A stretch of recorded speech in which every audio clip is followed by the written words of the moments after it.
दुर्गा पूजा में कन्या पूजन का विशेष महत्व है।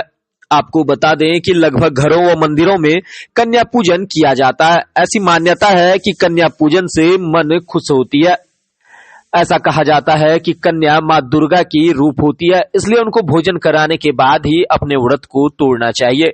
इसको लेकर जब पंडित गुलशन झा से बात की गई तो उन्होंने बताया कि विशेष रूप से कन्या पूजन के बाद उनका मनोवांछित फल प्राप्त होता है। खासकर कन्या पूजन के बाद उन्हें दक्षिणा देकर आशीर्वाद जरूर लेना चाहिए, ताकि आपने जो व्रत किया है उसका मनोवांछित फल आपको प्राप्त हो। वहीं पंडित गुलशन से जब बात की गई तो उन्होंने बताया कि जो व्रती 9 दिनों का व्रत करती हैं वह अपने व्रत को 9वीं के हवन पूजा के बाद तोड़ सकती है, लेकिन जो भी व्रती विजयादशमी करती है वह मां के विसर्जन के बाद ही व्रत को तोड़ेंगे।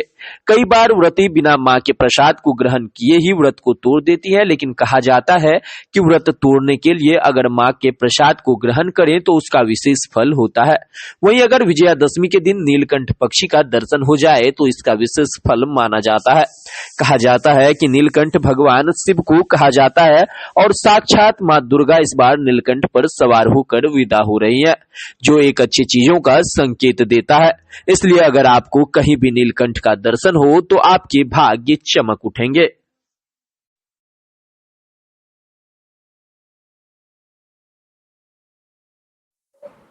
दुर्गा पूजा में कन्या पूजन का क्या महत्व है, कब करा सकते हैं और महिलाएं व्रत कैसे पूरेंगी? देखिए, दुर्गा पूजा जो है उपासनाओं का महाव्रत है, ठीक है। इसमें 9 दिन तक भगवती का पूजा किया जाता है और पूजा पाठ के साथ साथ हवन भी किया जाता है। अष्टमी नवमी के दिन कन्या पूजन किया जाता है। अपने सामर्थ्य के अनुसार कन्या को भोजन कराएं, खीर पूड़ी हलवा आदि। उसके बाद उनका कन्या पूजन करे और साथ में दक्षिणा दे और फल या पैसा कुछ भी उनको देके उनसे आशीर्वाद लें। मान्यता है कि कन्या पूजन करने से भगवती प्रसन्न होती है और कन्या पूजन के बाद जो महिलाएं महाअष्टमी का व्रत रखे हैं वो कन्या पूजन करने के बाद अपने व्रत को तोड़ें, ब्राह्मण को भोजन कराएं, उसके बाद अपने फल की प्राप्ति करें।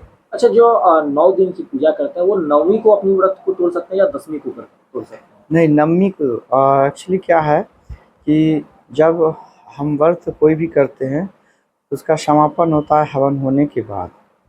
9 दिन तक अगर हमारे घर में कलश बैठे हैं और हम पूजा पाठ चल रहे हैं, मेरा पाठ खत्म होगा, उसके बाद हवन होगी।